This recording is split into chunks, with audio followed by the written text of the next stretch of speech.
రోజులల్లా మాకు అకౌంట్లల్లా పెండింగ్ ఉన్న వేతనాలు మొత్తం పడేదాకా మాత్రం కలెక్టర్ ఆఫీస్లోనే కూర్చుంటాం, ఈయనే పట్టుకొస్తాం, ఈయనే ఉంటాం. కలెక్టర్ సార్ బయటకు వెళ్ళలేదు, టీపీఎం చేయడానికి కూడా ఈ రోజు వరకు చేయలేదు. మాకు జీతాలు పడేదాకా ఇక్కడనే ఉంటాం. మా జీతాలు ఏంటి, ఎవరికి ఇస్తున్నాం?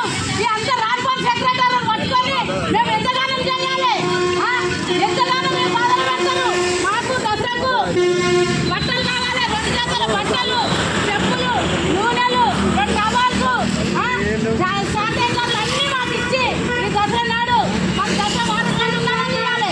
దసరా దగ్గరకు వచ్చింది, ఎప్పుడు ఇస్తావు? మీ పిల్లలకు తెచ్చుకోవాలి బట్టలు, మీ ఇంట్లో తెచ్చుకోవాలి, మేమందరం ఎప్పుడు తెచ్చుకోవాలి? మేము ఏం తెచ్చుకోవాలి? మేము వేరే దగ్గర ఏమైనా తెచ్చుకునే ఉందా?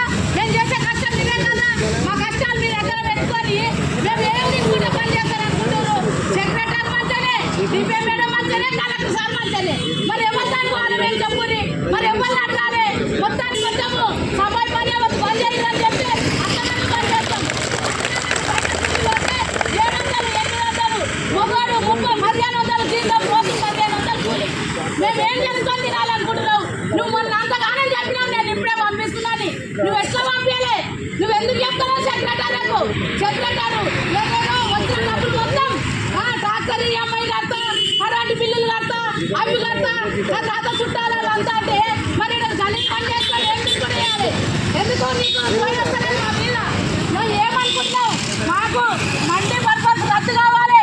మా మండి పర్పస్ రద్దు చేసి మాకు అనుమతి అమలు చేయాలి. మున్సిపాలిటీ చేసేది ఏం పని?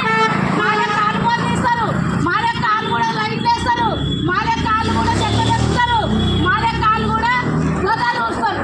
కానీ మేము కూడా చేస్తున్నాం అంటే మాకు కూడా 19,000 జీతం ఇవ్వాలి. ఇచ్చేదాకా మాత్రం ఈ రోజు నుంచి దసరా వెళ్ళిపోయేదాకా మాకు ఈ మండి పర్పస్ రద్దు అయ్యేదాకా మేము డ్యూటీలో ఏం చేయలేదు. మొత్తం రాష్ట్ర వ్యాప్తంగా పని చేసుకుంటున్నాం. రద్దు చేయాలి, మాకు 2 లక్షల బీమా చేయాలి.